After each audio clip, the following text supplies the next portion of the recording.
feeling gets the blessing. Write that down because, again, it's the technique.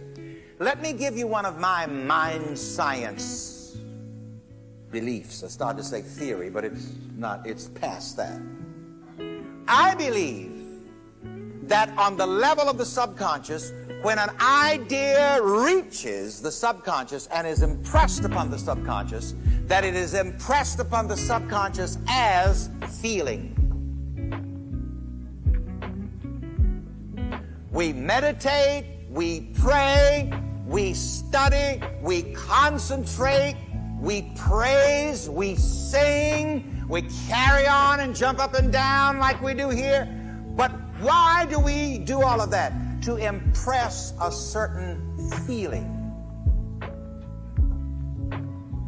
Notice the way I told you to say the last affirmation. I just love to see you looking so good and prosperous. You look like infinite money. You get the feeling in that? It's called spirit, a soul.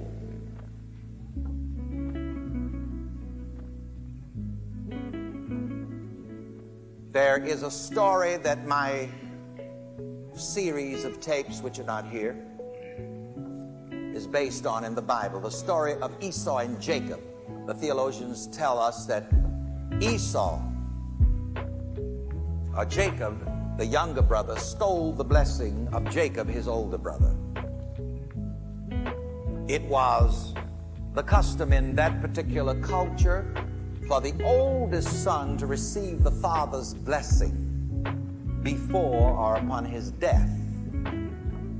He got everything, and it was up to him to be the patriarch of the family from that time on, and to take care of the mother and the brothers and sisters and so on. And Isaac, the father of Jacob and Esau, was blind. Now, that is an esoteric symbol telling us that the Lord is blind. The law is blind. You ever see the blindfolded picture of Lady Justice? You see, that is telling you the same thing. What does it mean? It means that the law does not care who you are. The law of the Lord is no respecter of person. If you work with the principle will work for you.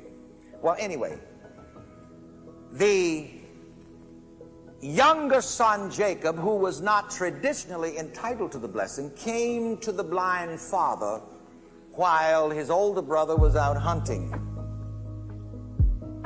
And the older brother was hairy, but the younger brother was smooth.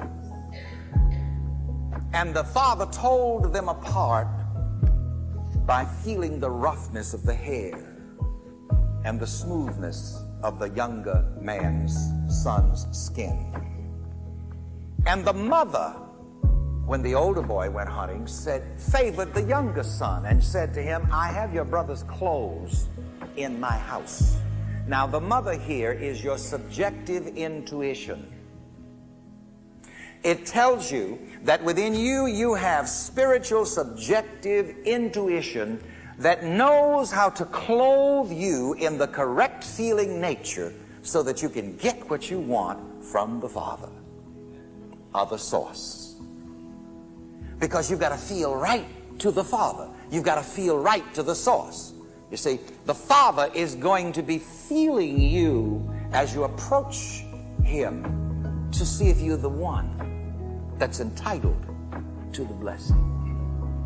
But, Mother, your indwelling spiritual intuition says, I have your brother's clothes in my house, and I'm going to put your brother's clothes on you, and I'm going to put sheepskin around your neck and around your arms, so that when the Father feels you, you will feel to the Father like the one who is entitled to the blessing.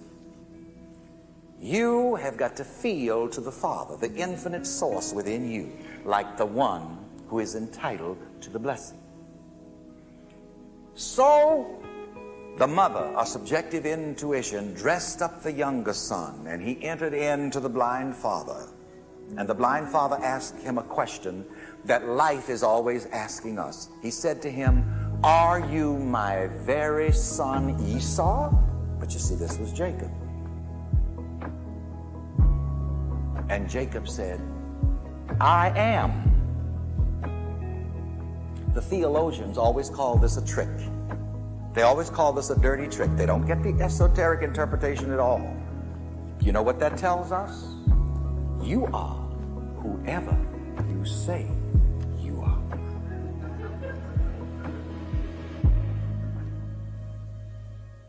With no respect whatsoever to facts.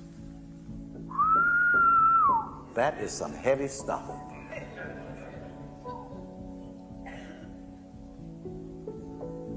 Are you my very son Esau? The question further infers, are you the one who is entitled to this blessing that you desire? Life is always asking you that. The Father, the source, the infinite resource, the infinite supply of all good is asking each one of you, ladies and gentlemen, are you the one who is entitled to the good that you desire?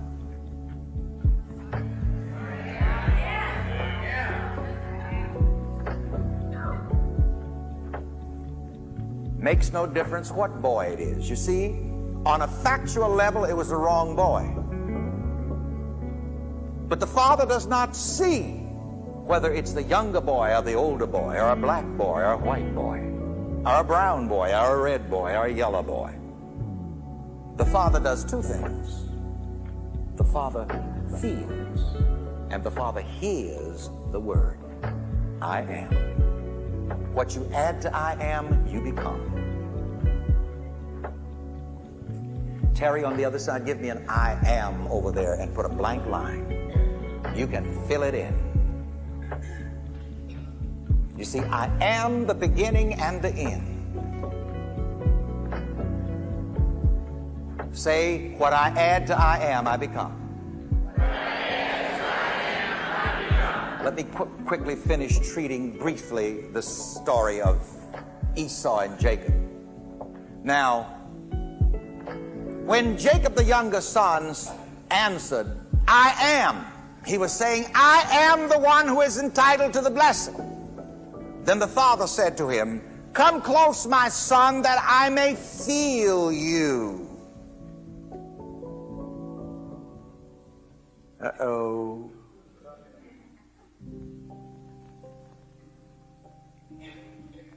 This tells us that in prayer, in meditation, in our treatment, as we say here, we treat what? For what reason? To make ourselves feel like the one who is entitled to the blessing. If you treat for good health or healing, you treat yourself so that you bring yourself to that subjective point where you feel like the one who is entitled to good health. Life asks you, are you rich? And you are to answer, I am rich. Maybe you're sleeping on the streets and don't even have a place to go to. But life is asking you, are you my very son? Are you entitled to a mansion in Beverly Hills?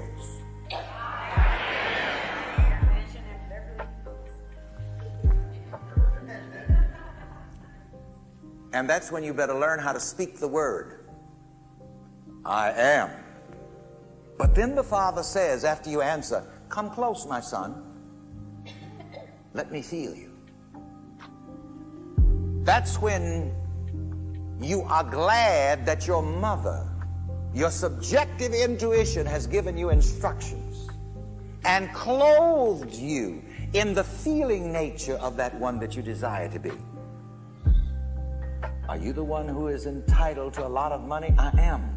Well, all right. My subjective intuition, my mother, has clothed me in the feeling of one who has a lot of money. You got to get the money feeling. Let me hear you say that. You got to get the money feeling. You remember that song by the Righteous Brothers years ago? You lost that love and feeling, and it's gone, gone, gone. You got to get back that love and feeling. Bring back that love and feeling. Oh, that love and feeling. Bring back that love and feeling, 'cause it's gone.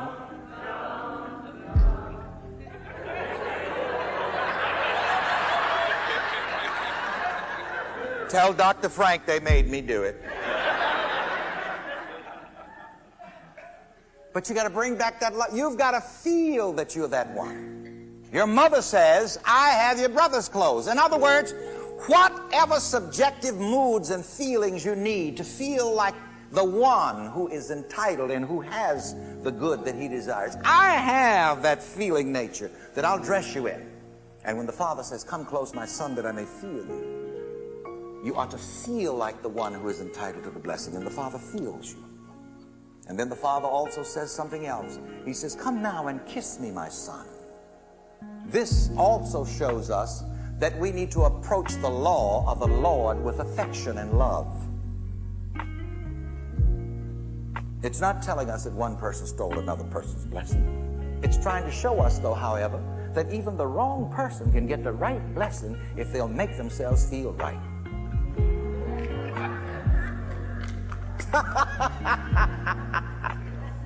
That even a person who ain't got no money can get some money if he'll make himself feel like he's got some money.